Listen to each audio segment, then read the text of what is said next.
Muy buenas noches, señoras y señores, ¿cómo están ustedes? Bienvenidos a otra edición del Péndulo por Unicanal. Hoy les proponemos 3 temas. Vamos a estar en compañía en el primer bloque con Óscar Orué y Mónica Recalde, futuros directores nacionales tributarios y la futura ministra del Trabajo, respectivamente.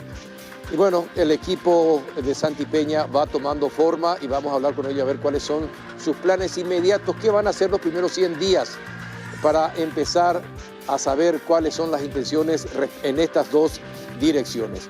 El segundo bloque vamos a hablar con Marco Eliseche, ministro de Hacienda interino, y vamos a conocer cuál es el país que económicamente recibirá Santiago Peña a partir del próximo 15 de agosto. Y el último bloque vamos a hablar acerca de las nuevas exigencias que pone la Unión Europea y que impiden que se ratifique el acuerdo Mercosur-Unión Europea. Y justamente estas exigencias ponen en jaque al sector productivo paraguayo. Por eso fueron convocados el ingeniero Héctor Cristaldo, presidente de la UGP, y don Esteban Vasconcelos, de la Comisión de Medio Ambiente y Desarrollo Forestal de la Asociación Rural del Paraguay. Antes de ir a la pausa, les invito a compartir un rico café Lavazza, reconocido como un café de alta gastronomía que permite al consumidor degustar un producto con aroma, cuerpo y sabor inconfundible y presente en los mejores restaurantes, cafeterías y supermercados del país. Cafepar representa y distribuye Lavazza, el espresso italiano por excelencia. Pausa y ya comenzamos el debate. ¿Qué tal, doña Mónica Recalde, abogada, futura ministra de Trabajo? ¿Cómo anda? Muy buenas noches, Carlos. Buenas noches, Óscar. A toda la teleaudiencia, un gusto estar aquí contigo esta noche. Gracias por venir. ¿Qué tal, don Óscar Orué? Y continuamos, ¿eh? Vamos a seguir viéndonos en el péndulo. ¡Qué suerte! Y si me invitas, vamos a seguir viéndonos. Por supuesto, ahora más que nunca. Buenas noches, Carlos. Buenas noches también a la ministra, también a toda la teleaudiencia. Un placer estar contigo. Y bueno, ya en esta nueva etapa va a ser gran desafío, doble desafío. Así es que, bueno, agradecido por la confianza del señor presidente de la República. Bueno, ¿qué hay para los primeros 100 días? Bueno, en temas de trabajo, como sabes, Carlos, tenemos un montón de desafíos, ¿verdad? Empezando por, sobre todo, la formalización, que es una agenda que ya se viene trabajando, ¿verdad? Pero que queremos reforzar. Queremos trabajar con los sectores, con el sector productivo especialmente, y también el tema de la formación y capacitación laboral, que es una cuestión que tenemos que expandir, tenemos que bajar a territorio, tenemos que llegar más de cerca a la gente, ¿verdad? Y uno de los primeros desafíos, por sobre todo, es trazar una hoja de ruta, pero a través del diálogo social. El diálogo social para el Ministerio de Trabajo es clave. Como sabes, en esa cartera de Estado se dirimen muchas cuestiones que tienen que ver tanto con lo que quieren los trabajadores como también con el sector productivo. Entonces hacemos en el Ministerio de Trabajo una especie de equilibrio, ¿verdad?, entre los intereses de ambas partes, pero siempre cumpliendo con el rol del Ministerio de Trabajo, que es velar por el derecho de los trabajadores. ¿Por qué en lo laboral es tan difícil la formalización? ¿Qué es lo que pasa? Bueno, en lo laboral tenemos nosotros una cuestión estructural, ¿verdad? Un problema estructural que es del mercado de trabajo, que tiene que ver primero con la capacidad de pago. Si hablamos directamente de la formalización del trabajador que tenga un seguro social, tiene que ver con la estructura económica, con la estructura productiva que está asentada principalmente en pequeñas unidades productivas. Entonces, esas pequeñas unidades productivas necesitan de herramientas para desarrollarse, necesitan de herramientas para poder expandirse, para poder potenciarse y poder crecer, ¿verdad? Y una de las cuestiones es que acumulan el mayor capital humano que tenemos, y a estas unidades productivas se le hace un poco costoso poder asumir el costo de la formalización, ¿verdad? Entonces tenemos que ir identificando, si bien ya existen diferentes tipos de diagnósticos, en donde una de las cuestiones tiene que ver con la simplificación de los costes laborales, ¿verdad? Reducir todo el trámite burocrático que hoy tienen las empresas. Entonces ese es uno de los principales puntos. Otro también tiene que ver con la educación, ¿verdad? Perdón, el tema, esto de la simplificación, de esto venimos hablando hace 20 años. Sí. Y todavía no simplificamos para crear las empresas, para la formalización de los trabajadores. ¿Por qué nos cuesta tanto? A ver, Óscar, vos que también estás en el tema de la formalización y en tributación es muy importante también.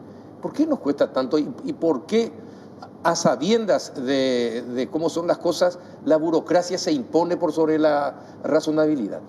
Bueno, hay que entender de que la estructura del Estado muchas veces es pesada y lastimosamente muchas veces todos los regímenes son complicados, ¿verdad? Nosotros cuando impulsamos la reforma tributaria pensamos justamente en simplificar Claro.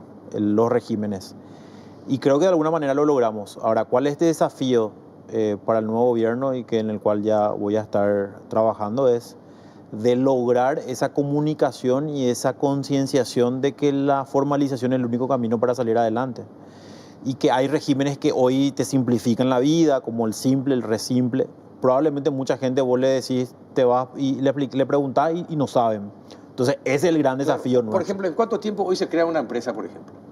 Y hoy tenemos la EAS, por ejemplo, que es un régimen simplificado de ¿Y en creación de cuánto empresas. tiempo? Porque antes Creo costaba 48. 48 horas. en 48 días. 48 horas. En 48 horas. Y antes tardaba meses. Sí. Tardaba meses. Eso fue Ahora un en avance. 48 horas. Fue Sí una- funciona el sistema. Sí, está Sí, funcionando está funcionando perfectamente el sistema. Lo único que tienen que ir a tributación a hacer el registro biométrico. Si es una empresa, van a tener que ir a hacer el registro biométrico o registrarse en tributación y eso es lo que te tarda 2 días. Pero es un cambio entre No, 2 totalmente. meses No, a totalmente. 48 horas, es un avance No, importante. totalmente, totalmente. Pero ibas a introducir el tema de la educación. Y justamente estábamos hablando antes de comenzar el programa, acá una pequeña charla rápida, acerca de la importancia del capital humano en el empleo. Porque la promesa del gobierno es crear 500.000 puestos de trabajo en 5 años. Cuando no tenés capital humano, ¿cuáles son las posibilidades de trabajo para la gente entonces durante estos 5 años? ¿Y en cuántos más vamos a tardar para formar a la gente y para que tenga por lo menos calidad de vida en un futuro cercano? ¿Cómo manejan esa situación? Bueno, acá tenemos 2 tipos de formación para el trabajo que hay que identificar y hay que ir guiando a la gente, ¿verdad? Tenemos toda la formación para el emprendedurismo, que es muy importante para guiarle a los jóvenes que tienen ideas de negocios, que quieren emprender, que tienen un pequeño capital. Y por otro lado está la formación y capacitación laboral que tiene que ver con el mundo asalariado. ¿Cuál es una de las primeras cuestiones, verdad, que se aborda siempre en el momento? Por ejemplo, el tema del primer empleo, el tema de las habilidades blandas, ¿verdad? El tema de la retención del joven en su lugar de trabajo. Conversaba hace poco con el sector empresarial y me decían, por ejemplo, que ellos contratan a los jóvenes, pero que sin embargo a los 15, 20 días ya están abandonando su puesto porque no se pueden adaptar, porque justamente esas habilidades blandas no las traen adquiridas desde la educación media.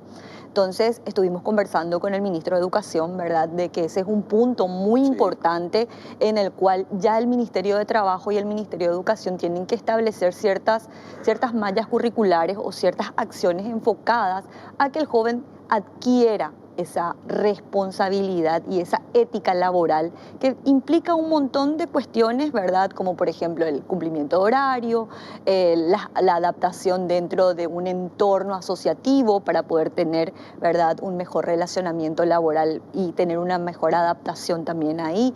Entonces la educación para el trabajo desde la primera fase y luego el acompañamiento de todo lo que es la educación técnica o los mandos medios, como se llama, tiene que ser reforzado y enfocado correctamente a través de una política que vaya dirigido a ellos. Claro, pero hay que también determinar cuál es el país que queremos. ¿Cuál es el país a qué apuntamos como país económicamente hablando para ir formando el capital humano de acuerdo a las necesidades y al tipo de país que queremos, ¿verdad? Porque creo que muchos abogados ya en exceso, muchos contadores ya en exceso, hay profesiones que probablemente van a empezar a tener problemas debido a la inteligencia artificial. Sí. Entonces, todas esas cosas hay que ir contemplando porque de lo contrario, en un futuro cercano vamos a tener una cantidad de desempleados impresionante. Sí, con relación a eso que mencionabas, Carlos, a mí me tocó ir a Uruguay a reunirme con empresarios que estaban interesados en venir a Paraguay a invertir en zonas francas de servicios. Y uno de los problemas que había era justamente de que no había capital humano especializado en el área de tecnología. O si había, era muy poco en comparación a lo que ellos necesitaban. Entonces, evidentemente, fueron a otro país donde sí tenían... Estas son las oportunidades que se pierden. Esas son las oportunidades que se pierden. Entonces, Creo que el trabajo de la doctora va a ser muy importante en el sentido de lograr justamente mejorar las capacidades. Las capacidades en los dos ámbitos. Uno, el emprendedurismo, pero por otro lado también los mandos medios. Claro. Porque hoy tenemos y nos vamos, de repente salimos y encontramos que personas extranjeras están haciendo trabajo que de repente hay trabajo, pero hay gente que dice, no, yo soy profesional y bueno, y tienen su expectativa más alta, que es válido, ¿verdad? Pero como vos decís, creo que tenemos que concentrarnos y también mirar por el lado de las facilidades, lo que a mí me compete, que en el ámbito tributario, ¿verdad? De los regímenes simplificados, claro, los regímenes más sencillos, lo que es hoy que se conoce como un monotributo, como el simple, que es solamente un impuesto se paga, no paga IVA, por ejemplo. Mucha gente no sabe eso. Entonces, creo que es muy importante que podamos trabajar en una comunicación más empática, más efectiva y sobre todo que le llegue a la gente. Que la gente tiene que saber que hay mecanismos que hoy hacen más sencillo. Y la pandemia fue una maravillosa oportunidad para que la gente sepa de que ser formal tiene también sus beneficios, ¿verdad? Entonces, bueno, creo que el trabajo, a mí el presidente de la República, Santiago Peña, también ya me dijo que vamos a trabajar con el Ministerio de Trabajo en lo que tiene que ver con la formalización y va a ser un trabajo también muy encaminado hacia lograr ampliar la base. Porque hoy, ¿qué pasa? Hoy hay mucha gente que está trabajando, pero uno no está inscrito en el IPS, no está inscrito en el Registro Único de Contribuyentes y bueno, esa gente es la que tenemos que llegar de alguna manera. Exactamente. ¿Cuánto? Ustedes tienen una estimación del Ministerio del Trabajo. ¿Cuánta es la gente que no tiene IPS, por ejemplo, a la que los patrones no le pagan el IPS, por ejemplo, o no ganan el salario mínimo? Bueno, nosotros tenemos actualmente 1.300.000 personas asalariadas, ¿verdad? De las cuales, si tenemos en cuenta el IPS más las otras cajas que son más pequeñas, llegamos alrededor de 890.000 personas. Entonces tenemos ahí esa diferencia de la formalización que está alrededor del sector asalariado, un 49% aproximadamente, un 50%. La mitad está teniendo cobertura y la otra mitad no está teniendo una cobertura efectiva, ¿verdad? Acá también el presidente de la República nos ha dicho que todas las instituciones tienen que trabajar de manera coordinada. Claro. Y que por sobre todo las acciones no son de los ministerios, las acciones son del gobierno. Por lo tanto, las decisiones que se tomen, por ejemplo, la captación de una inversión que requiere capital humano, tenemos que estar en conocimiento para que eso se pueda volcar posteriormente al ministerio que tiene la otra competencia como para poder brindar las herramientas para formar. Captar anticipadamente es muy importante, ¿verdad? Y acá otro punto interesante que tocó Oscar tiene que ver con el IPS, ¿verdad? El IPS es el principal también registro que tienen los trabajadores, pero aparte está también el registro del Ministerio de Trabajo. Entonces tenés la SED, tenés el registro del IPS y después tenés un tercer registro que es el Ministerio de Trabajo. Todo ese proceso yo creo que tenemos que coordinar para simplificar ese coste no laboral, porque una microempresa tiene que estar pagando, aparte de todo el coste que tiene, un contador, un recurso humano aparte, ¿verdad? De repente se olvida y eso incurre en multa. Entonces le generan multas que son excesivas y sin embargo lo hace porque no tiene un capital, ¿verdad?, como para poder estar solventando ese tipo de costos. Si no, mucho tenemos que progresar. Me preocupa tu situación. ¿Por qué? Porque si ya tributación era difícil con aduanas, se te duplica encima en un país donde el contrabando es natural. Donde vos ves frente al Instituto del Cáncer, ves a las personas vendiendo nafta o gasoil de contrabando frente al Instituto del Cáncer. Lo ves, de repente lo ves por todo el trayecto de la frontera de Argentina. Lo ves en Ciudad del Este cuando las diferencias cambiarias o de precio de combustible son diferentes entre Brasil y Paraguay. Lo ves en Ciudad del Este, sí, lo ves en todos lados. Tomate, lechuga, banana, naranja, frutas, combustibles, vino, aceite. Es natural. Claro, por eso es tan importante lo que estamos mencionando y por eso la visión que tiene el presidente Santiago Peña en ese sentido es trabajar en coordinación. Las acciones individuales o las acciones, ¿cómo se dice?, que una sola institución haga no va a ser suficiente. Acá es importante que podamos complementar los trabajos y que se pueda trabajar. Claro. ¿Por qué? Porque justamente no hay trabajo, es que hay esa situación. Entonces tenemos que darle oportunidad, tenemos que establecer las políticas públicas que permitan justamente el desarrollo de la gente, el desarrollo de las empresas, de los comercios. Y lógicamente atacar también esto, ¿verdad? Así es que vamos a trabajar con el ministro de Industria y Comercio, vamos a trabajar también con la Policía Nacional, ya hablé con el ministro del Interior también de este tema. Así es que vamos a abordar, ni bien asumamos los nuevos cargos, ya un trabajo coordinado con todas las instituciones para hacer frente a este problema, que es un problema social y que tenemos que abordarlo de esa manera. No podemos criminalizar un problema social y en ese sentido... Ahora, pero no podemos normalizar tampoco no, bajo ninguna como problema social porque detrás del pobre realmente, del que cruza, del que trae, están los financistas que no son precisamente, no tienen problemas sociales. No, totalmente. No, de hecho, justamente hoy me reuní con Capava, que es la Cámara de Bebidas Alcohólicas, y ellos están muy preocupados por el tema del contrabando, ¿verdad? Les perjudica directamente y justamente hablamos de eso.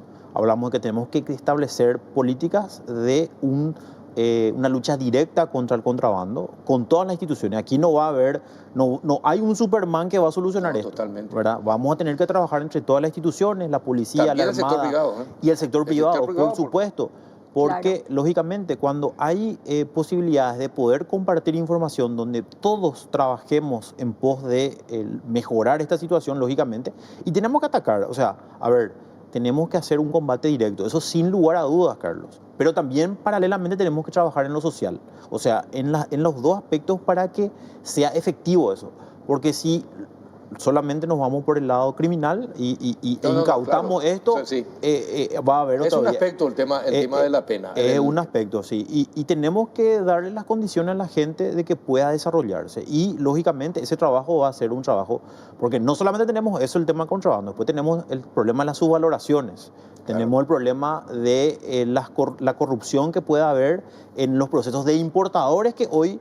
Que hay una convivencia entre el sector privado y los funcionarios, ¿verdad? Entonces, no es sencillo este trabajo y seguramente hay que recorrer las tiendas, los supermercados, todo tiene que ayudar. Así mismo. Porque si las tiendas y los supermercados siguen comprando mercadería contrabando, vamos a seguir teniendo contrabando. Totalmente. Y lógicamente tenemos una situación complicada con el tipo de cambio, a nivel de Argentina, ¿verdad?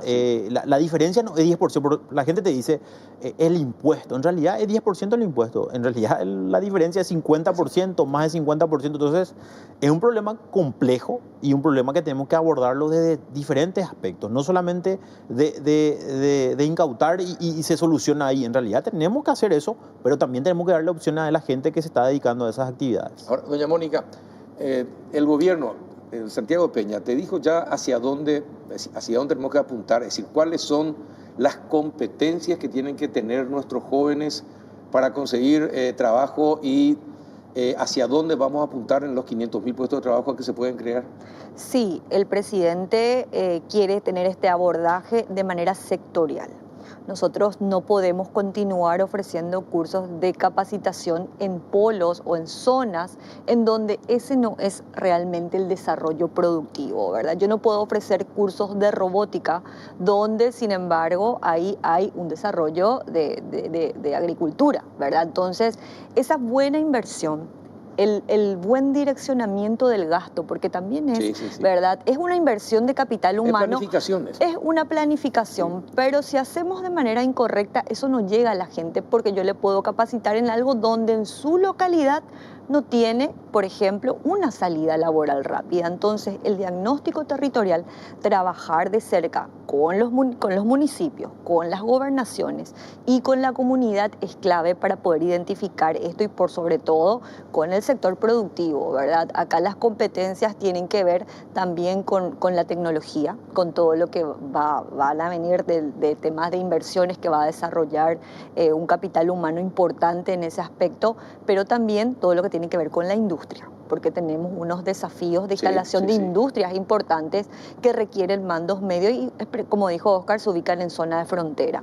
Y si no consiguen capital humano de Paraguay, ellos traen gente de su país, claro, que le cuesta mucho o del más, Brasil, claro. ¿verdad? Porque están en zona, Sí, tienen otro exacto. desarrollo, tienen una política que nosotros tenemos que fortalecer. Sí. Es cierto, muchas veces se hablaba que ese es un factor que evita mayor inversión en Paraguay, mayor inversión industrial en Paraguay, la falta de capacidad humana, ¿verdad? Y en cuanto a la capacidad humana de tributación y de aduanas, ¿vas a disponer de gente suficiente y tecnología suficiente para el combate contra la informalidad tributaria? Y a propósito de eso, antes de eso, ¿cuánto disminuyó desde que estás en tributación? ¿Cuánto disminuyó la evasión? La evasión. Bueno, nosotros cuando asumimos era prácticamente casi 40%, según las estimaciones que estábamos teniendo. Eso se redujo a 30, algunos datos dicen 26, entre 26 y 30%. Casi 15% redujeron. Casi 15%, ¿verdad? Y sigue siendo insuficiente, ¿verdad? El promedio de evasión en países más desarrollados es entre el 15 al 20%, ¿verdad? O sea, evasión hay en todos los países, sí, no, convengamos. Eso es totalmente. ¿Verdad? Entonces, lógicamente la idea es ir luchando contra eso.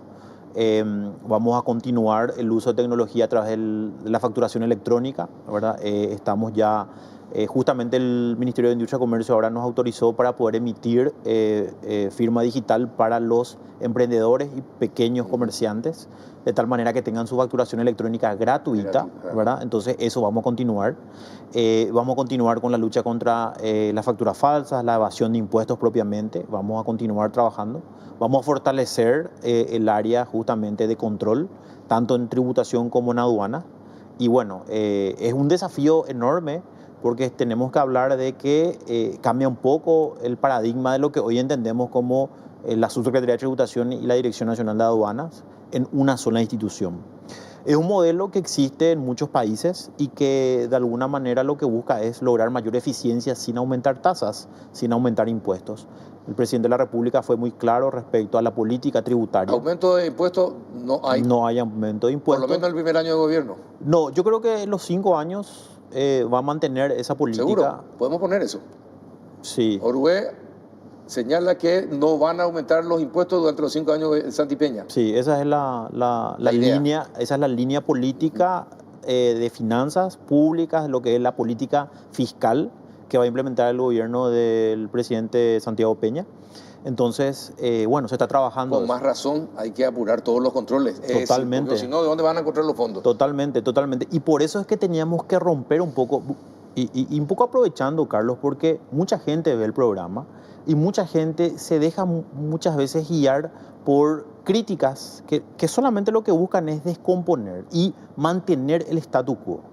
No hacer las reformas para mejorar justamente algunos aspectos y que toda la gente sabe. Dijiste que no te ibas a referir a Nora Ruti, ¿te estás refiriendo a ella? No me estoy refiriendo a Nora Ruti. No, me estoy refiriendo a las críticas, porque hay mucha gente que critica esto, dice esto no es el camino, no es la forma, no es el momento, y muchas otras críticas. Pero ahí es importante hacer una precisión.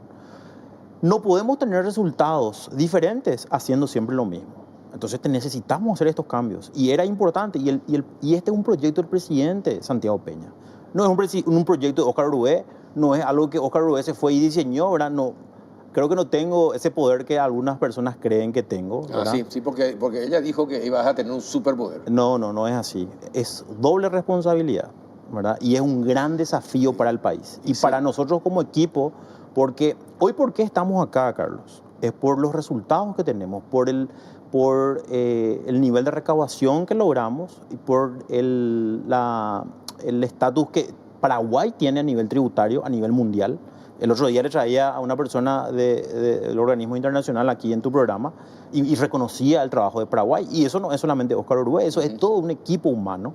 Entonces, bueno, hoy nos da la responsabilidad el presidente Santiago Peña para poder continuar y más agregar el área aduanera para que esto sea realmente un éxito. Cuidado con las drogas, que se termine ese tema de que Paraguay es el mayor exportador, es decir, que bate récords en Hamburgo, por ejemplo. Sí, de hecho vamos a trabajar con la Senat y también con el Ministerio del Interior respecto a esa problemática. Y bueno, y tenemos que lidiar contra por un lado, la facilitación del comercio exterior y por otro lado, los controles. Entonces, buscar el término medio para que esto sea realmente eficiente.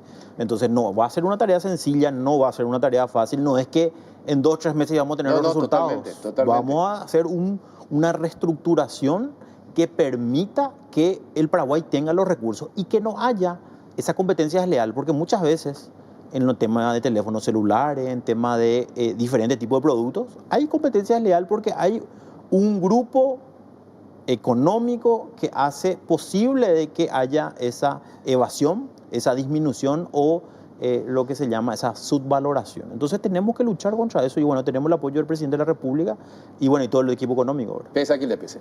Pese a quien le pese. Está bien. Y en el Ministerio, 500.000 puestos de trabajo. ¿En cuánto tiempo se van a empezar a ver los resultados de la creación de empleo?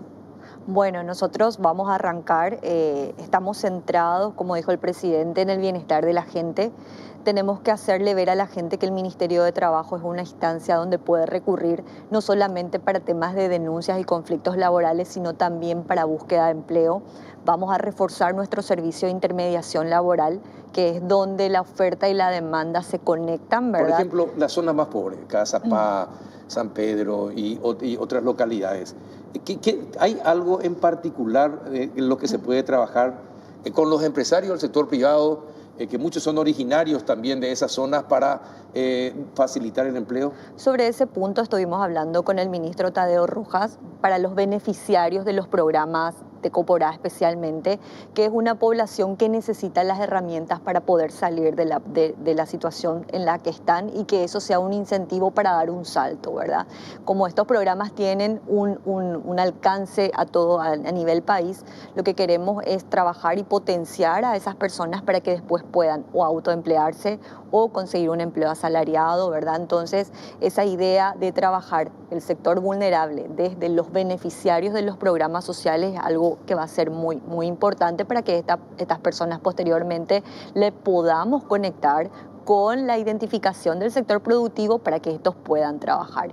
Y un tema muy relevante también va a ser el desarrollo de obras públicas, ¿verdad? En donde se van a generar puestos de trabajo y el tema Pero esos son trabajos temporales. Son trabajos temporales, pero tienen que ser trabajos protegidos, trabajos formales. Nosotros tenemos, acuérdate Carlos, el tema de la ley de empleo parcial, donde tenemos mecanismos de protección del trabajador con IPS, el tema de los contratos de trabajo, por más que sean temporales, son los que dinamizan también la economía y son muy importantes en la formación y capacitación laboral porque requieren de manejo de maquinaria pesada y eso también hay que estar apoyando a obras públicas en la generación de empleo. Definitivamente. Bueno, esperemos que resulte el trabajo de ustedes.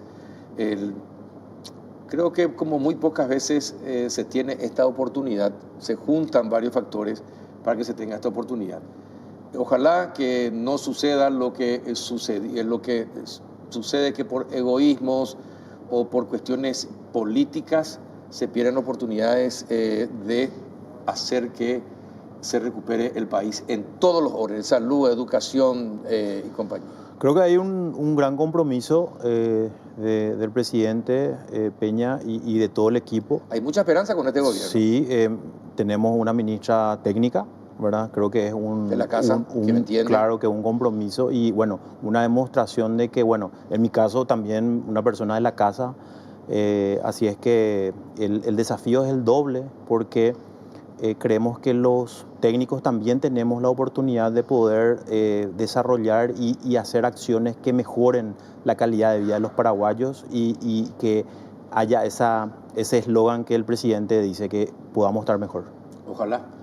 Así será. Y el SNPP, si se puede, que se vaya por todo el país, es decir, que esté presente no solamente acá, sino en todo el país, donde se pueda formar a los jóvenes. Sí, tenemos 51 regionales del SNPP con alcance a todos los departamentos y 9 centros tecnológicos que tienen y se ha invertido, ¿verdad?, bastante en el desarrollo de tecnología para simuladores y todo está distribuido a nivel país, pero igual vamos a reforzar eso para trabajar, ¿verdad?, con la gente que realmente necesita y que va a estar mejor definitivamente. Bien, le deseo éxito.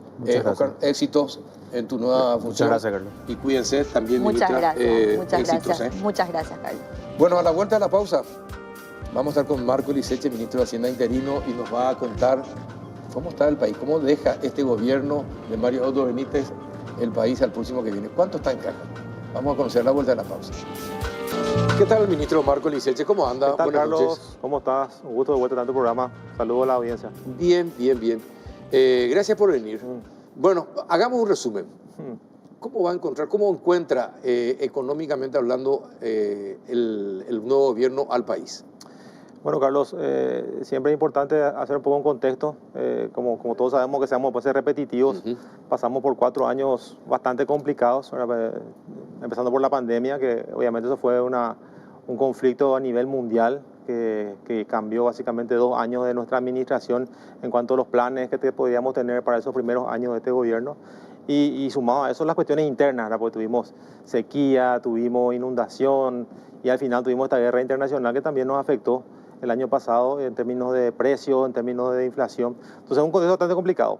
En ese contexto creo que se han tomado muchas medidas favorables, muchas de las leyes que hemos impulsado, la ley de emergencia, las diferentes leyes de contención, que básicamente lo que hicieron es tratar de hacer una política contracíclica para que la gente entienda, tratar de mitigar de alguna manera los efectos de todos estos shocks y que han dado resultados, obviamente, seguramente algunas cosas a medias, otras cosas mejores, pero básicamente ha permitido que Paraguay, y lo dicen todos los números, es el país que menos se vio afectado económicamente por la pandemia. Eso no quiere decir que nosotros festejamos eso porque hay muchos problemas internos, aumento de la pobreza, desempleo que tuvimos, pero en comparativa con otros países hemos tenido un mejor resultado, digamos, en términos de esos indicadores, ¿verdad?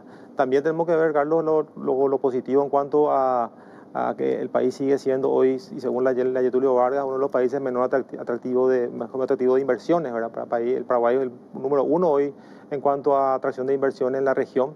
Y también la solidez macroeconómica no nos podemos olvidar, Carlos. Esa solidez que lo construimos todo en los últimos 20 años. ¿Es bueno para invertir Paraguay, según los datos internacionales? Y mira, Paraguay sigue siendo un país muy atractivo, sobre todo en lo que tiene que ver a producción primaria, ¿verdad? Si bien eso es una debilidad y una fortaleza en sí mismo, porque lo ideal es que vayamos teniendo producción con valor agregado, que genere mayores divisas. Pero seguimos siendo un país, un potencial muy importante en lo que es alimentos. Paraguay hoy es uno de los primeros países en productores de animales a nivel mundial.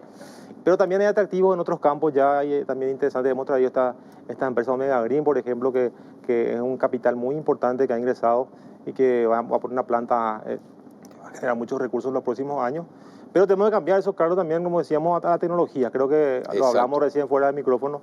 Tenemos que sentar las bases para que esa inversión sea ya en tecnología, ¿verdad? Y para eso necesitamos no solamente lo que tenemos, que son recursos naturales, tenemos población joven, sino tener mayor capacidad en cuanto a formación de nuestra gente, ¿verdad? Capital humano. Capital humano. Tenemos que invertir mucho más en capital humano para que en los siguientes años esas inversiones se radiquen. Y ahí están las inversiones grandes, Carlos. Si vemos Uruguay, que es un país más pequeño, nosotros nos triplica en inversión en cuanto a eso, porque se focalizó en lo que es tecnología, ¿verdad? Entonces, y tiene gente mejor preparada, es decir, mejor educada. Claro, totalmente. Y después tenemos los grandes desafíos que nos quedan pendientes, Carlos, porque también hay que hablar de que nos quedan desafíos pendientes. Entrando un poco en el campo fiscal, uno de los problemas que seguramente el próximo gobierno, ya de hecho lo estamos conversando con ellos, es el tema presupuestario, ¿verdad? La rigidez del presupuesto ha aumentado en este periodo por diferentes factores. En primer lugar, la pandemia misma, como decíamos, ha hecho que el presupuesto de salud pública se duplique. O sea, de un presupuesto de 400 millones de dólares. Justificadamente, hoy tenemos un presupuesto de casi 1.000 millones de dólares y eso implica más personal de blanco, casi 20.000 nuevos personales de blanco, más camas de terapia, más servicios de centro de salud. O sea, todo se ha aumentado y eso, acuérdate, Carlos, se financió con deuda y eso estamos cambiando a recursos corrientes. Eso genera una rigidez en el presupuesto. También Pero en realidad, ¿en dónde se genera la rigidez? Porque los parlamentarios siguen aprobando aumentos, para ellos la rigidez no existe. Eso es un punto, Carlos, a tener en cuenta. Vemos de vuelta con preocupación varias ampliaciones que están saliendo. Esto para la Fiscalía, 80.000 millones. Ya el año pasado nosotros habíamos alertado de eso un año antes de las elecciones. ¿Te acuerdas, Carlos, que habíamos hablado acá, que hemos presentado nosotros un proyecto de ley para que no haya aumento en años preelectorales? Esa ley no se estudió nunca y hoy tenemos ya varias ampliaciones, sin entrar a jugar las ampliaciones que yo entiendo que las entidades pueden requerir más recursos, pero nunca se analiza de dónde sale la plata, ¿verdad? Porque finalmente sale el mismo bolsillo, que son los recursos escasos que tenemos en materia tributaria. Entonces, evidentemente hay que tener cuidado cuando hablamos de incrementos salariales o creaciones de cargo, que son lo que finalmente son gastos que cuestan después eliminar, porque una vez que eso se crea, ya queda para siempre, como siempre decimos, ¿verdad? Entonces, Carlos, te decía, el salario del salario básico profesional docente. En este periodo se pudo cerrar, digamos, ese acuerdo que se tenía con los docentes del 2017, de un salario de 1.800.000 se pasó a 3.600.000, se duplicó el salario docente, y eso implica un costo de 500 millones de dólares en el presupuesto, que ya está. Eso ya queda. Sí, ya se queda. Ya se queda. Y después tenemos los programas sociales, adultos mayores, que se duplicó también, de 150.000 beneficiarios, hoy tenemos casi 300.000, de 140 millones nos vamos a 280 millones de dólares en cuanto a el programa de adultos mayores. La caja fiscal, que vos sabes, Carlos, el déficit del 2018 era menos de 100 millones, hoy tenemos más de 200 millones de déficit. Y los intereses de la deuda, el otro componente crítico, ¿verdad? Los intereses de la deuda, justamente por el crecimiento que se tuvo en el endeudamiento, en parte. ¿Cuánto creció el interés de la deuda? Y mira, prácticamente se duplicó, un poco más de duplicarse. De 300 millones de dólares era el costo de los intereses en el 2018, hoy tenemos un costo de 800 millones de dólares de intereses. Solamente de intereses. Solo de intereses. No capital. No lo capital, solo de intereses. Pero, repito, ahí tuvimos... Casi 2 veces más. Más de dos veces más. Sí, más de 2 veces. Más de 2 veces más. Y hay dos componentes. Uno, porque se aumentó el stock de la deuda, evidentemente, repito, lo de la pandemia y los planes económicos que tuvimos que sacar en este periodo, sumado a eso, lo último, que el aumento de los intereses, ¿verdad? A nivel mundial, la lucha contra la inflación ha hecho que los intereses suban y se mantienen altos. Nosotros teníamos la expectativa que eso iba a bajar este año ya, pero Estados Unidos sigue manteniendo alto y todas las economías. Entonces, eso lastimosamente no se está dando, va a tardar un poco más seguramente en bajar los intereses. Entonces tenemos un doble impacto, el crecimiento de la deuda del stock y también los intereses. Entonces todo eso hace que el presupuesto sea más rígido, y el problema que va a tener seguramente la próxima administración es ese presupuesto rígido, no va a tener mucho espacio para moverse. Y ahí las reformas, Carlos, vamos a las reformas, la importancia de poder continuar las reformas. Nosotros hemos hecho algunas, la ley de compras públicas, que ya está sancionada y va a salir el decreto reglamentario ahora en estos días, ya se va a implementar. Ahí tenemos un margen importante para generar espacio, ¿verdad? Obviamente va a llevar su tiempo. ¿De cuánto todos los aumentos es producto de la corrupción?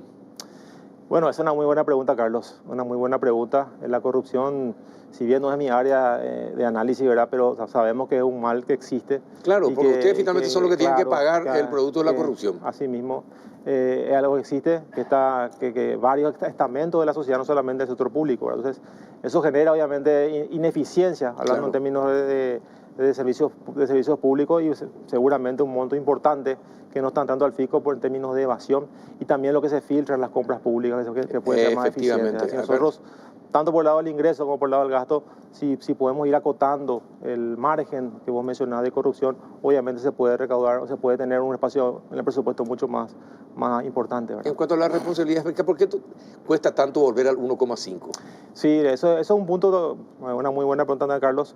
Fíjate que desde el 2019, antes de la pandemia, ya tuvimos que nosotros aplicar la excepción para poder llegar a superar el tope del déficit fiscal. En el 2019 se debió justamente a la sequía que tuvimos, que ya sequía tan importante, eso hizo que el PIB caiga ese año. Entonces tuvimos que hacer medidas, repito, contracíclicas, y ahí ya superamos el déficit. Después de la pandemia, bueno, ahí sí ya nos fuimos del límite, llegamos al 6% en el 2020, el 4% en el 2021, en el 2022 3%, y para este año estaba previsto el 2,3%. ¿Y qué pasó? Ahora, ¿Aumentó otra vez? No, y probablemente, y es lo que venimos conversando también con el nuevo equipo, ese déficit probablemente también va a superarse este año. Primero por la coyuntura económica, los ingresos tributarios, si miramos a julio, están creciendo en torno al 3%, nosotros proyectamos 8%, o sea, ya la recaudación está viniendo por debajo de lo que habíamos proyectado. Por el lado del gasto también se han incorporado lo que decíamos recién, el salario docente, la indexación de las fuerzas públicas, el aumento de los intereses, todo eso está haciendo que el gasto también se incremente. O sea, tenemos por un lado aumento del gasto, pero menores ingresos. O sea, eso hace que el déficit, el resultado que se da por la diferencia en ingresos y gastos, sea mayor. O sea, eso va definitivamente a generar presión para poder cumplir ese 2,3. Por eso cuesta un poco retornar al ciclo. ¿Y qué pasa también con las compras públicas y con las licitaciones públicas? La de obras públicas, por ejemplo. Uno ve y dice, bueno, se va a construir tal puente o tal camino o se va a comprar tal cosa. y se dice, bueno, va a salir 1.000 millones, por poner una cifra, Sí. para hacer redondas. Y después resulta que no, que había sido que el gobernador protestó porque la ruta no pasa cerca de su quinta, sino pasa a 2 kilómetros, entonces quiere que se cambie. Adenda. Después el otro no, el puente había sido que estaba más lejos de lo que se suponía, hay que volver a hacer. Es decir, planificamos mal, porque después cuando llega el momento del costo total, esa obra tuvo adendas, 4, 5, 6 adendas, y se triplican los precios. ¿Por qué somos así de ineficientes? Y bueno, evidentemente ahí hay que poner el foco, lo que vos mencionaste, en los contratos, ¿verdad?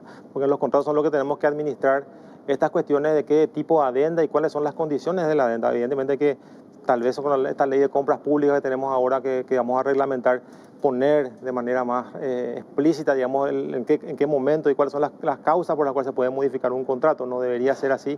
Siempre se habla del 20%. Sí, pero es que siempre es el 20%, porque nunca es 19 o 18 o 15, sí. Sino la adenda es 20%, que es el máximo. Uno entiende que por un motivo que se pueda atrasar la obra puede generar cambios en los insumos. Eso se puede prever, pero también hay que ver por qué se atrasan la ejecución de las obras. No puede ser a consecuencia del Estado justamente que se atrasan esas obras. Hay que hacer un análisis muy fino, Carlos, ahí en cuanto a los contratos, mejorar seguramente esas cláusulas para evitar el absurdo que supere el valor inicial de la obra, ¿verdad? No tiene ningún sentido. Decía Carlos Carvalho hace unas semanas, justamente sentado ahí donde estás, que las deudas con las constructoras y con las farmacéuticas se van a revisar, porque aparentemente hay cuestiones que no están encajando.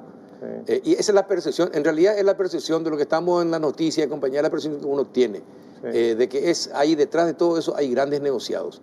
¿Esto se puede controlar desde Hacienda o es imposible para Hacienda controlarlo? Desde Hacienda es muy complicado, Carlos, porque Hacienda no es ordenador de gastos. Hacienda básicamente gestiona el presupuesto, son las entidades las que generan o administran estos contratos y obviamente conocen a fondo las facturas, los desembolsos, también las provisiones de los bienes.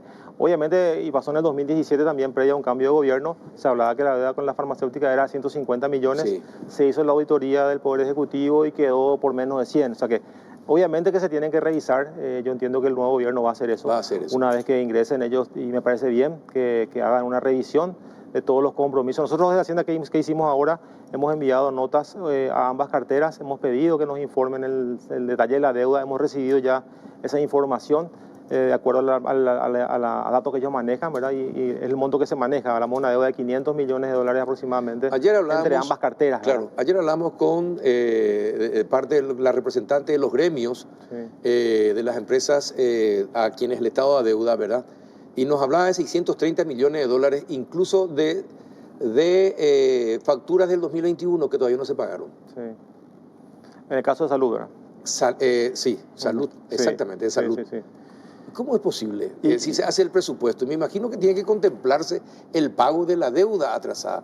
¿Cómo es posible que hoy no estemos pagando todavía las deudas y es justamente también lo que nosotros vemos. Mira, fíjate que el año pasado, en el caso de las constructoras, en octubre se hablaba de una deuda de 300 millones de dólares. Si nosotros vemos lo que se transfirió ya desde octubre del año pasado hasta julio de este año, más de 700 millones ya ha transferido el Ministerio de Hacienda para el doble, pero sin embargo la deuda sigue siendo 300. Obviamente ellos dicen, no, lo que pasa es que esto se va pagando y se va generando nuevos compromisos. Está bien, uno entiende que sea así, ahora el monto nunca baja, ¿verdad? Entonces, evidentemente hay que hacer una revisión, yo no digo que esté mal el monto, pero sí hay que revisar, hay que seguramente analizar el componente de esa deuda y honrar lo que corresponde, ¿verdad? Yo creo que hemos conversado con el equipo de tránsito, estamos en conversación con ellos justamente para, la preocupación de ellos también es nuestra, en el sentido de que se establezcan herramientas para que esa deuda se pueda pagar y finalmente de esa manera ellos puedan iniciar su periodo de manera, digamos, dejando de lado eso y ya concentrándose en las inversiones que el plan de gobierno tenga hacia adelante, ¿verdad? Entonces estamos trabajando en ese sentido con ellos también, ¿verdad? Ahora, y ustedes también trabajan con el Ministerio de Salud por el tema COVAX, por ejemplo. ¿Por qué, o la Cancillería, por qué cuesta tanto que nos devuelvan un dinero que nos corresponde? En su momento hablamos mucho de eso porque eran casi 30 millones de dólares. Después, oye, no se pagó todo eso, pagó el anticipo, que eran 6 millones. Sí. Entonces, básicamente era recuperar eso que se pagó. Sí. ¿Verdad? En su momento sí, lo hablamos mucho con ellos, se habló con la Y Cancillería. tuvimos que tener las vacunas de parte de los países amigos, no de parte del que tenía que entregarnos. Sí, realmente, repito, no es tampoco mi área, pero entiendo que eso fue algo realmente, un contrato leonino, como se dice, que no se pudo recuperar eso. Entiendo que están negociando ahora para que por lo menos en términos de otras vacunas se pueda cubrir ese pago, pero finalmente no te devuelven el dinero. No te devuelven, claro. Y no solamente Paraguay, creo que todos los varios países estamos en la misma situación y realmente es algo bastante incómodo para nosotros, porque encima somos un país con escasos recursos, otra vez que tengamos este inconveniente, ¿verdad? Bueno, ¿y cómo está la caja de Hacienda? ¿Cómo va a encontrar Fernández Baldovino? ¿Cómo va a encontrar el Ministerio de Hacienda en ese sentido? Ya, también eso es una cuestión que estamos hablando con ellos. Obviamente, cuando hablamos de caja, uno se imagina que hay un cofre ahí con dinero, y no es así, ¿verdad? Esto es dinámico. Si vos mirás la fotografía del flujo al comienzo del mes, está vacía, a mitad de mes está llena porque se recaudará. Pero hay saldos que nosotros estamos informando justamente, los saldos de tesorería, que son los recursos que están disponibles de préstamos anteriores, de los bonos anteriores. Ahí hablamos de cerca de 300 millones de dólares que están hoy en las cajas del Ministerio de Hacienda en préstamos, saldo de préstamos, que eso va a estar disponible. Y también la última emisión que hicimos de 400 millones que también está disponible. Obviamente no es que está disponible de libre disponibilidad, sino que obviamente hay atado compromiso a eso, ¿verdad? Pero ellos van a tener esos recursos para poder manejar básicamente hasta la mitad del año que viene. Están, por ejemplo, cubiertas las necesidades para amortización de la deuda, amortización para el capital. Está previsto los recursos para poder cubrir hasta la mitad del año que viene, sin contar la emisión que se va a hacer del 2024, que en enero seguramente, como todo el año, se va a hacer la emisión de bonos. O sea que, y tener la recaudación tributaria de estos 5 meses que quedan del año, que obviamente para hacer frente a los compromisos del presupuesto. O sea que van a haber recursos para poder hacer frente a esas necesidades, pero también obviamente hay compromisos, repito, o sea, no es que la plata va a sobrar, hay compromisos que se tienen que cumplir, están las deudas que mencionaste, ¿verdad? Están otros compromisos con otras carteras también. O sea que digamos que el presupuesto está ejecutando normalmente, más allá de lo que hablamos al comienzo, de que tenemos un problema de menores ingresos y mayores gastos que también tenemos que ir viendo, ¿verdad? ¿Cuándo ya vencieron los bonos del 2012? Los primeros 2013, que se colocaron, del 2013 que se colocaron. Ya, eso sí. ¿Y Paraguay cumplió? Sí, en enero de este año justamente hemos hecho esta migración de pasivos. Una parte de eso se ha renegociado, algunos tenedores de bonos han renegociado, o sea, tuvieron interés de cambiar sus bonos por bonos nuevos a mayor plazo y menor tasa. Eso ha sido una buena estrategia. Otro grupo quiso retirar su dinero y se les pagó, ¿verdad? Cerca de 200 millones de dólares que se desembolsó en enero a aquellos que quisieron retirar su dinero, ¿verdad? O sea que eso ya está, el primer bono está cumplido, ¿verdad? ¿Y los siguientes cuándo vencen? Y mira, tenemos, la mayoría son de 10 años, ¿verdad? Se van generando cada 10 años. No tengo a mano la fecha, pero sí tenemos vencimiento, pero más adelante todavía los vencimientos grandes nuevamente, ¿verdad? Ajá.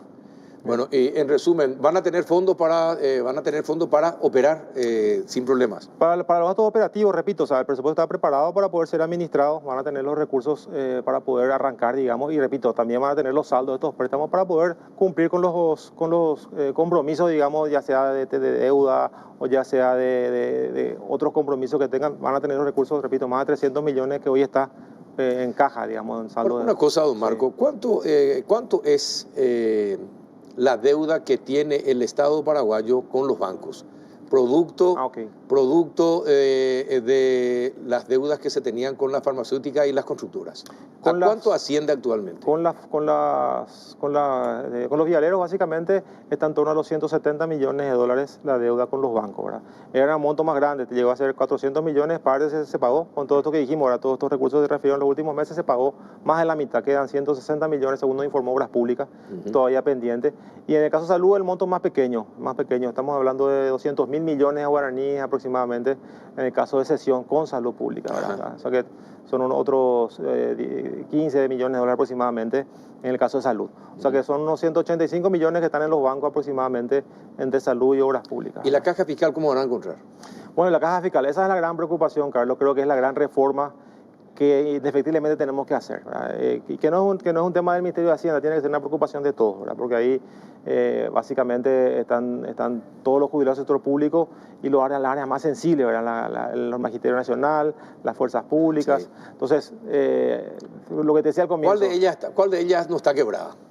Y la de servicio civil. Los funcionarios de servicio civil son las que tienen superávit. Tienen superávit. El resto tienen básicamente... Docente y militar y policías militar y policía, así mismo. Por una cuestión matemática, Carlos, porque no es una cuestión, mucha gente dice, esto es pasional. Es una cuestión matemática. Se retiran antes, se retiran pronto.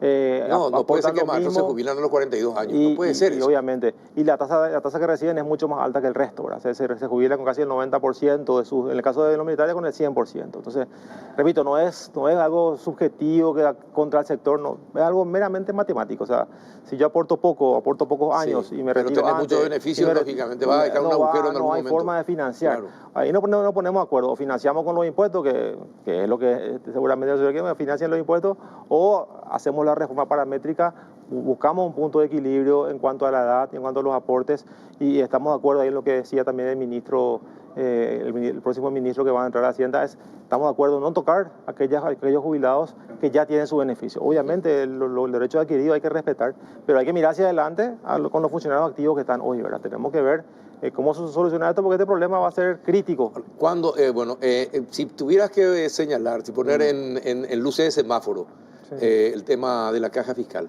¿en qué nivel está? ¿Está en verde, amarillo o rojo? Está anaranjado. Está naranja. Tenemos 5 años, Carlos. De acá 5 años, si no hacemos nada, para 2028, 2027, estamos prácticamente en quiebra en la caja fiscal, ¿verdad? Porque, repito, de 50, un poco menos, 70 millones que era el déficit en 2018, hoy está más de 200. O sea, que la velocidad con que crece el déficit es tremenda. Hoy hay casi 10.000 docentes que están esperando para jubilarse. Si hoy le metemos a esos 10.000 docentes, esto se va rápidamente. Y la misma cosa con los militares y los policías, ¿verdad? O sea, si no ajustamos eso en los próximos 1 o 2 años, evidentemente va a ser muy complicado. Pero hay proyectos para ajustar. Por ejemplo, este gobierno elaboró, o desde Hacienda se elaboró algo para ir solucionando el tema. Nosotros preparamos un borrador, digamos, un esquema que enviamos al Congreso, inclusive no de manera de proyecto, pero sí de manera de, digamos, un informe con una propuesta, y empezamos a discutir en el Senado después de la pandemia, porque justamente en pandemia no pudimos hacer eso, pero después de la pandemia empezamos a discutir con algunos senadores y hablamos ahí justamente de tocar parámetros. Pues es algo tan sensible, Carlos, que uno apenas levanta y ya las críticas son terribles. Así mismo. Y acá el gran secreto es buscar el consenso, que va a ser difícil, pero la única forma de que esto avance es generar un amplio consenso con todos los sectores civiles, políticos y los funcionarios para poder llegar a un acuerdo. Y está el modelo de Uruguay, que es el que queremos nosotros imitar.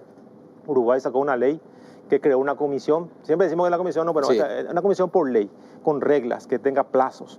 Y entonces, en ese, es más o menos obligar a llegar a un consenso. Se obliga a llegar a un consenso. Porque con un sistema de votación, con mayorías, entonces ahí se busca el consenso y finalmente con la responsabilidad de todos los sectores y todos los poderes del Estado. Por eso es muy importante, Carlos. Los 3 poderes, el judicial, el legislativo y el ejecutivo. Porque si no, si el ejecutivo solamente va, entonces no va a funcionar. Los 3 poderes del Estado, entonces ahí sí es probable que tenga éxito la reforma y que eso sea respetado, porque si no tenemos como la ley 1626 que salió la ley, el año siguiente ya está perforado por todos los sectores y tiene que ser cumplido por todos para que eso tenga validez, digamos, y se pueda tener previsibilidad en los próximos años. Bueno, entonces es una bomba a tiempo la caja fiscal. Sí, realmente tenemos 5 años, Carlos. A menos de 5 años, porque 5 años ya llegamos al límite. Tiene que ser antes la reforma para que podamos subsanar, digamos, o generar más que nada tranquilidad, tanto a los jubilados como a los funcionarios. ¿Y lo viste al ministro consciente de eso? ¿Al próximo ministro, a Fernández Valdovinos? Sí, él conoce muy bien, el señor Fernández, un señor que entiende muy bien, maneja muy bien estas cuestiones, sabe bien esta cuestión. Ya lo veníamos hablando, inclusive antes cuando intentamos meter la superintendencia, lastimosamente 2 veces fracasó la superintendencia. Ahora hay un nuevo proyecto que también se va a presentar, que es una prioridad del próximo gobierno, la superintendencia de seguro de jubilaciones y pensiones. Y en la mano tiene que venir la reforma de la caja fiscal, de la mano de la superintendencia, ¿verdad? Tiene que salir juntas prácticamente, ¿verdad? Entonces, casi me hiciste lo en la cabeza.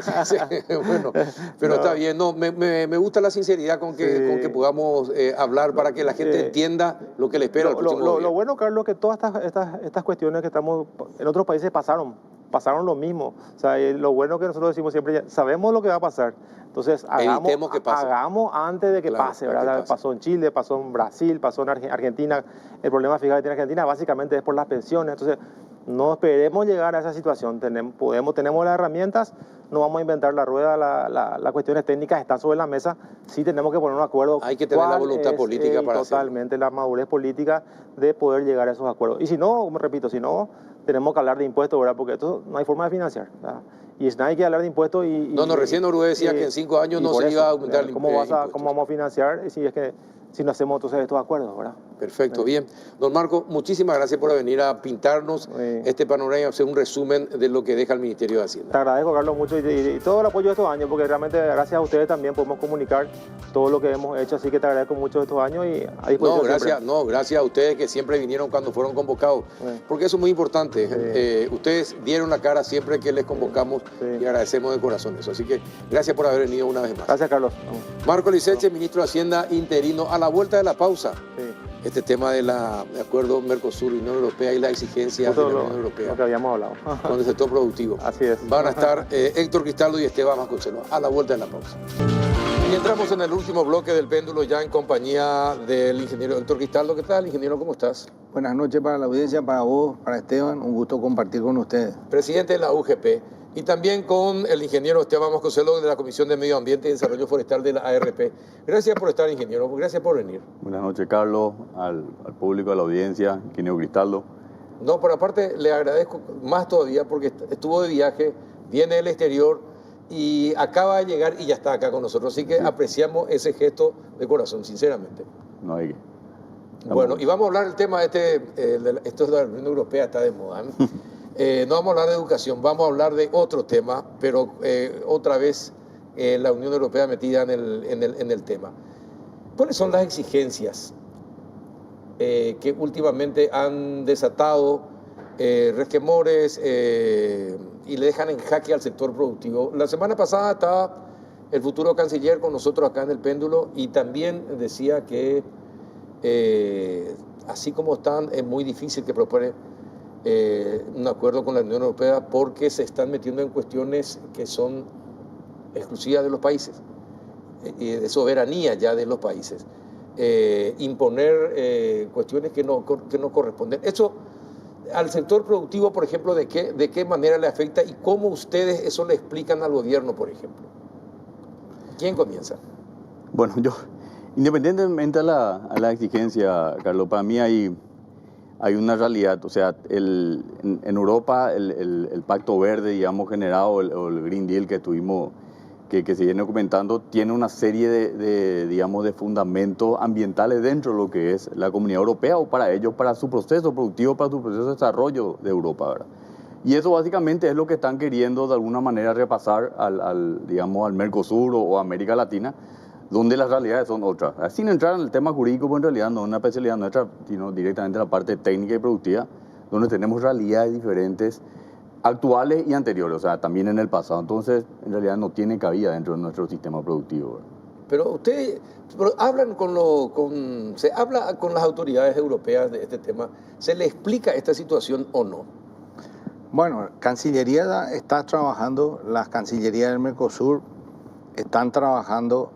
20 años llevó construir el acuerdo. 20 años, sí, exactamente. Y ahora ponen un Paco Vapiré presentando una adenda que tiene mucho que ver con el Pacto Verde que está señalando, donde regulaciones propias de ellos, leyes de ellos, quieren imponerle a los países. Aplicar extraterritorialmente, imponerle a los países y desrespetando nuestras leyes, nuestra constitución inclusive. Entonces, es muy difícil en ese manoseo que casi raya el neocolonialismo de querer manejarse desde la metrópoli a las colonias que están fuera.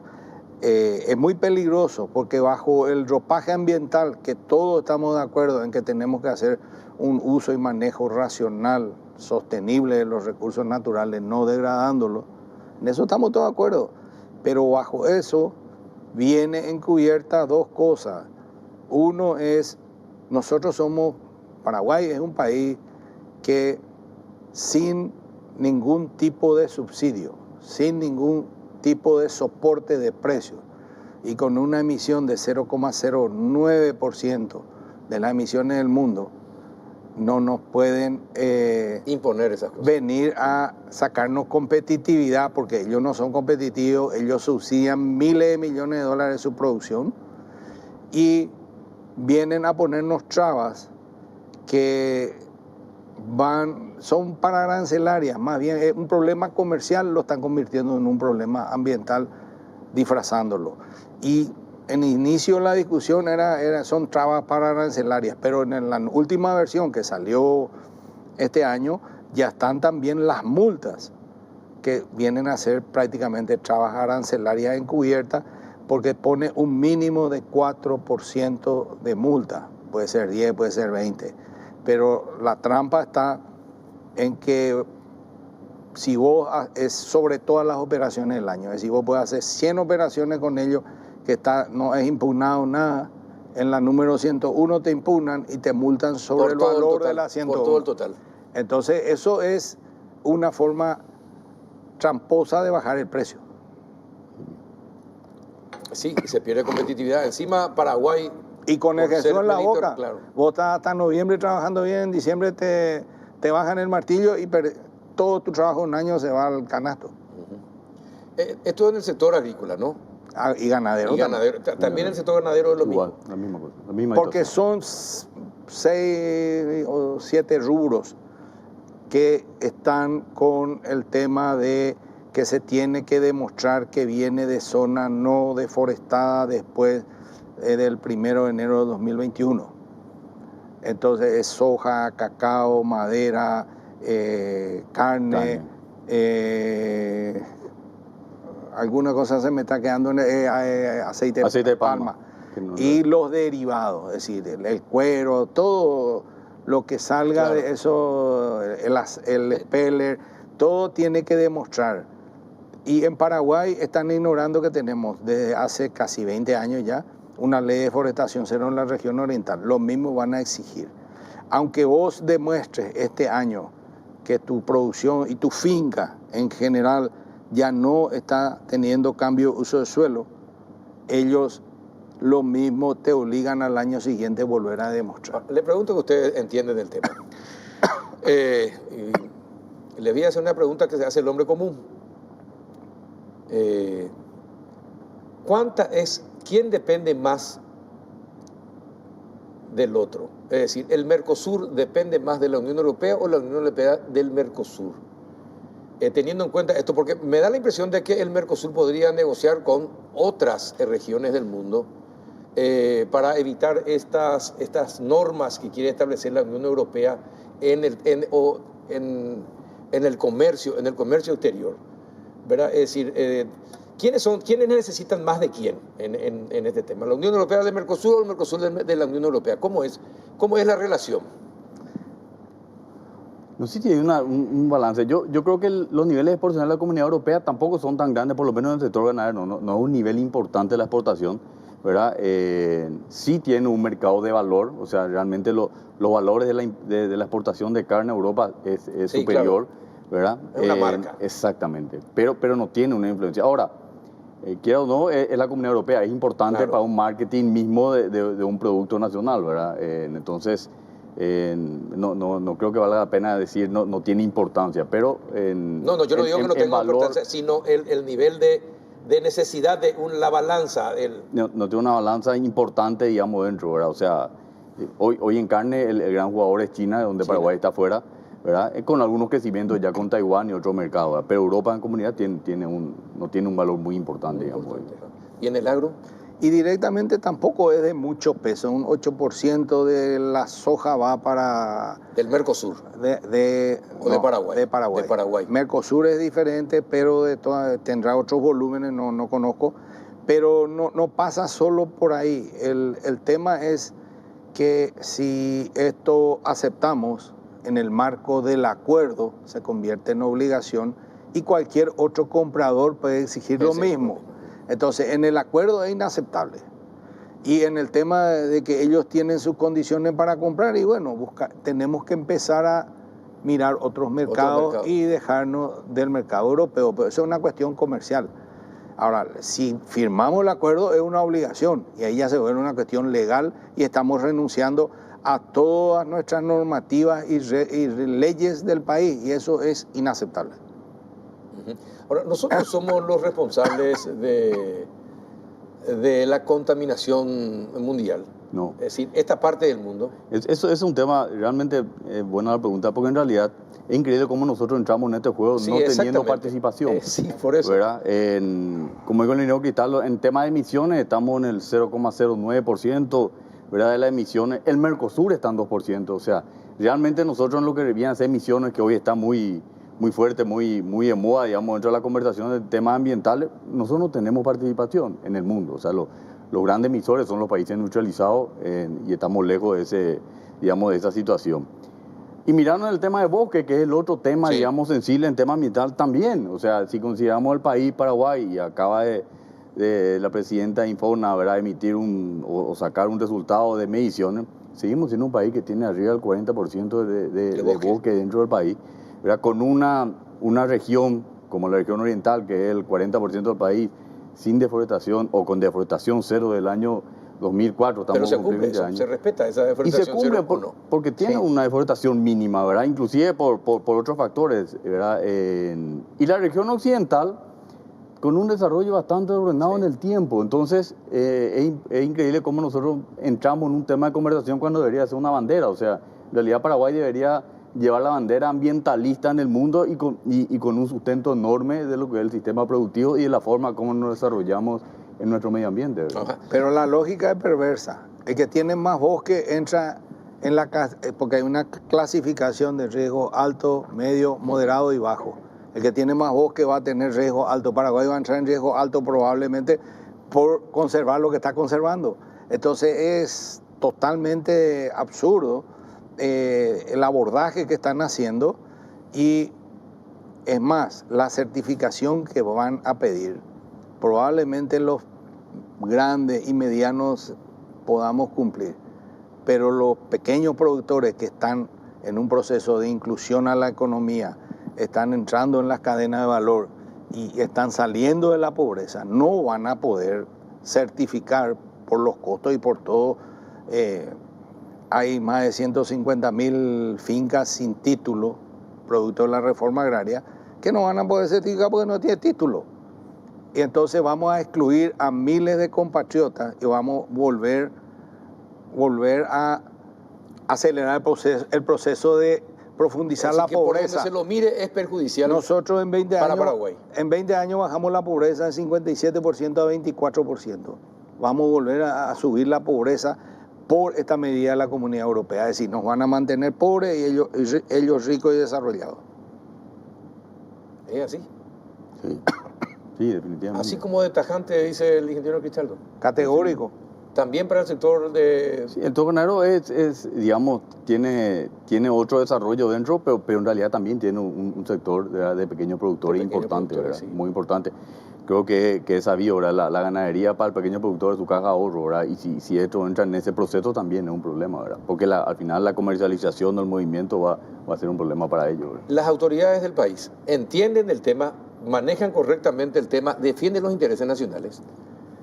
Yo creo que honestamente hablando. hay que entender bien, hay un proceso donde muchas veces se escucha la palabra ambiente y nuestra gente baja la guardia porque nadie quiere ser el troglodita que se opone a la cuestión ambiental. Nosotros también somos partidarios del hacer bien las cosas y manejar bien el tema ambiental en armonía con la producción, porque no son contrapuestos. Y en los últimos tiempos sí ya se empezó a entender, cuando empezó a salir, porque cuando era solo la cuestión ambiental y corregir lo que se está haciendo mal, todos estamos de acuerdo, pero cuando empieza a aparecer disfrazado de ambiente las trabas para arancelarias, las autoridades tomaron conciencia, están actuando en consecuencia, se está articulando a nivel Mercosur, confiamos en la capacidad de la Cancillería en manejar estas situaciones, pero tenemos que trabajar en conjunto con el Mercosur. Nosotros solo somos muy pequeños y nosotros, pero siendo miembros del Mercosur, no tendríamos que aceptar de ninguna manera ese acuerdo en esas condiciones. Todo el sector agrícola, ganadero del Mercosur, está en la misma, es decir, de los países del Mercosur, ¿tienen la misma sintonía? Sí. A nivel del sector ganadero está la FARM, que es la Federación de Asociaciones Rurales del Mercosur, que ya sacó un comunicado en ese sentido. Nosotros estamos también trabajando articulados con los grupos, el grupo de países productores del sur, que es GPS, que estamos trabajando hace varios años, Argentina, Brasil, Uruguay y Paraguay. Estamos trabajando en la misma línea y haciendo los contactos con las autoridades para tratar de armonizar las visiones y ver cómo encarar este desafío sin que se perjudique el país.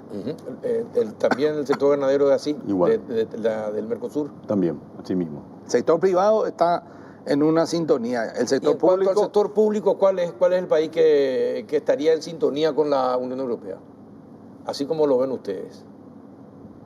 Yo creo que en sintonía, bueno, por lo que leemos también nosotros y lo que lo comenté al último tiempo, creo que ni uno. La mayoría de los países se están pronunciando, tal vez en forma diferente, pero la mayoría están en contra, digamos, a estas nuevas normativas que surgieron, ¿verdad?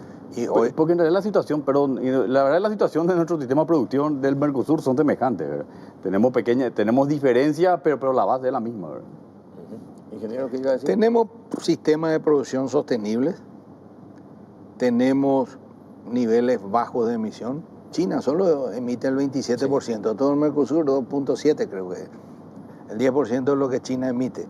Entonces no nos podemos hacer cargo del pasivo ajeno. Ellos son los causantes del problema y nosotros tenemos que pagar la cuenta frenando nuestro desarrollo. Nosotros tenemos que desarrollarnos y dar mejor condición de vida a nuestra gente. Ahora mismo hay casi un bloqueo financiero para el Chaco. No se consigue crédito en las multilaterales con mucha dificultad para infraestructura para el Chaco o para inversiones en agricultura o ganadería, porque están y con eso están bloqueando, mutilando el país, el 60% del país, dejando fuera del proceso de desarrollo. Y ¿de cuánto estamos hablando de crédito que no se puede conseguir? no sé los valores, pero yo te cuento, había un banco holandés, FMO creo que se llama, que tenía todo un proyecto que iba a traer 300 millones para el sistema financiero, pero a condición, el crédito era para la gente que se comprometía a no hacer cambio de uso de suelo, es decir, a no trabajar su propiedad. Es decir, que aún antes de entrar en vigencia el convenio, ya se está De hecho, castigando a Paraguay. ya se está castigando y eso va más allá de la ley paraguaya, porque la ley paraguaya permite el cambio de uso de suelo en el Chaco y una condición de crédito cambiaba la ley. Estamos todos locos. Pero increíble lo vivos que son por No, donde meten. y por un puñado de dólares, sí, mucha gente acepta. Sí. Y eso no es nuevo, o sea, eso tiene años, tampoco es nuevo. En realidad, los fondos internacionales, principalmente venidos de Europa, en este caso, vienen con una serie ya de normativas ambientales propias de los fondos, donde empiezan a querer limitar, digamos, a dónde van los recursos o cómo hallan los recursos, ¿verdad? Y en este caso, en el caso de TFMO, sí era un tema importante, un caso más grande donde el sector gremial, digamos, tuvo una participación y pudimos tener conocimiento, ¿verdad? Pero también hay muchos fondos que llegan directamente a los bancos nacionales y con limitantes ambientales, ¿verdad? Con limitantes ya. Pero qué impresionante. Pero si fuesen limitantes ambientales dentro de las normativas y las leyes paraguayas, sin problema. Pero son limitantes ambientales que por contrato entre bancos están exigiendo más allá de las leyes paraguayas. Y ahí hay un conflicto fuerte. Eso es inaceptable. Dentro de la ley, todo fuera de la ley, nada. Pero por plata cambiar la ley sin pasar por el Congreso, eso ya es... Y bueno, Toma otro cariz. ¿y cuál es la institución del gobierno que tiene que alertar de eso, advertir de eso y decir, señores, esto es inaceptable? ¿Qué es? ¿La Cancillería? ¿O el Ministerio de Agricultura? Lo que ¿Cuál de pasa es ellos? que se trabaja en compartimentos estancos. Ese tema de FMO pasó por Secretaría Técnica. Nosotros fuimos a un taller donde ya era la última validación para que entre en vigencia. La Secretaría Técnica iba a dar una no objeción y ahí a nosotros nos alertó la presentación. Hablamos con el ministro en aquella ocasión y no le dio la no objeción y se trancó. Pero no se quedaron contentos. Fueron al MAD a tratar de conseguir la no objeción. Rebotaron también. Fueron al MAC, rebotaron también. Pero son persistentes, tipo ese en Berú que te viene enfrente. Bueno, pues Está bien. Y hablaron con las nuevas autoridades del gobierno. ¿Y cuál es la posición que, si es que ya hablaron, cuál es la posición que tienen respecto de lo que le preocupa a ustedes? Bueno, sí, yo particularmente en referencia al MAES, bueno, la persona nombrada, el ingeniero de Barro que está nombrado, ya una persona conocida, ¿verdad? Ya estuvo en el MAES. Yo considero personalmente que una persona que entiende, tiene capacidad, también estuvo en el sector privado, entonces lleva ya un conocimiento y tengo bastante fe en que con él vamos a poder trabajar en conjunto, ¿verdad? Y vamos a poder, digamos, fortalecer esa relación del MAES y más que nada, volviendo a lo que hablamos, que el MAES internacionalmente también lleva una bandera diferente del país, o sea, que nosotros no nos vayamos afuera a estar, digamos, aceptando no solamente este tema del Mercosur, sino las diferentes cooperaciones. Exactamente, que hay con ellos, sino que nosotros nos vayamos con lo que tenemos. En realidad, insisto, ¿verdad? Paraguay tiene que tener una bandera de marketing positivo con el tema ambiental porque tenemos, ¿verdad? Yo entiendo lo que dijo el ingeniero, que al final entramos en riesgo por tenerlo, pero tenemos que utilizar esto porque en nuestra producción es sustentable y es sostenible y tenemos demasiadas formas de cómo demostrarlo, ¿verdad? Y con realidades, no solamente con frases, ¿verdad? Uh-huh. Y entre los países de la región, ¿cuál es el que al que más atacan? ¿A Brasil? El Amazonas es el principal, exacto. Pero está acá el tema del Gran Chaco Americano también, que es el norte argentino, nuestro Chaco. Y parte de Bolivia. Y parte de Bolivia, entonces también está ahí. Pero volviendo al tema de las autoridades, creo que el ministro designado para el MADE es una persona que ya conoce los dos lados del mostrador, tiene experiencia y tiene muy clara la cuestión, que hay que fortalecer el tema ambiental, pero sin hacer el juego a la barrera arancelaria que van a interferir en nuestro comercio y nuestra competitividad. Lo mismo el canciller también tiene muy clara la película. Sí, tiene muy claro. Entonces creemos que se está armando un equipo importante para enfrentar los desafíos que tenemos por delante. Nuestro ministro de Agricultura actual tuvo una destacada actuación en todos los foros internacionales. ¿Aconsejarían que pudiera continuar? Es decisión del presidente. No, yo sé que es decisión del presidente, pero ¿aconsejarían, le gustaría que se quede? ¿El ministro Bertoni? Sí. Yo creo que sí. Yo creo que sí. Si pudiera, sería excelente. Para nosotros sería una continuidad de lo que se viene haciendo. Al gobierno le va a convenir porque no se va a paralizar el ministerio y volver a arrancar, porque ya va a seguir su propia dinámica. Y tiene muy clara los desafíos que tiene internamente, como también los desafíos afuera, y tuvo un desempeño muy importante en todos esos foros, tanto en la COP como en la cumbre, la FAO contra el hambre y otras instancias, y hay una articulación con los ministros de Agricultura de toda Latinoamérica que tenemos que consolidar. Bueno, ¿en cuánto tiempo esto se tiene que arreglar? Eso no sé, si la negociación llevó 20 años. Sí, no, yo sé. Ahora, firmar, no, hay que firmar porque se vuelve ley. Asimilamos su ley. Firmar ese acuerdo no. Ahora, todo el tema del comercio va a seguir afectado por la exigencia que ellos van a poner de que su ley se tiene que cumplir acá con el famoso Pacto Verde. El Pacto Verde obliga, vía el famoso diligencia debida que llaman, el que compra ya tiene que exigirnos a nosotros que le demostremos que no viene de deforestación. Y si no le demostramos, no le vamos a poder vender. Y acá hay un juego muy grande de intereses. El tema del cuero, por ejemplo, que bloquearon ya, después se desbloqueó. Hay muchas cosas que van a afectar y que tenemos que prepararnos y ser muy claros y firmes en defender los intereses de Paraguay y no entrar en el juego de supuestamente hablar de ambiente, pero en el fondo poner barreras arancelarias que no se basan en ciencia. ¿Es cierto lo del cuero? Está en gran parte, ¿verdad?, solucionado el tema del cuero, ¿verdad? Pero hubo un problema importante, ¿verdad?, con el tema del cuero. ¿Y qué hicieron? Y en realidad yo no entré en mucho detalle, no sé si vos tenés más conocimiento en el tema. No, hay denuncias rimbombantes sin sustento que se hacen en Europa, o la famosa títulos catástrofes que se presentan y toman eso, presionan allá, diciendo que el cuero viene de zona de indígena o de deforestación, y le trancaron durante un tiempo la comercialización. Después se pudo negociar y destrabar, pero ese tipo de dificultades es una constante. No, y te tienen con el queso en la boca. Así mismo. Productivo no se puede. Sí, y muchas veces te liberan los países, pero después las propias empresas empiezan a generar problemas, ¿verdad? La empresa compradora. Entonces también... Una forma de bajar el precio. Exacto. Es también todo un sistema comercial, ¿verdad? Y sí, cada uno juega su propio partido, en definitiva. Bien, señores, qué bueno que vinieron, porque ahora uno puede entender mucho mejor lo que está pasando con las exigencias de la Unión Europea y el Mercosur.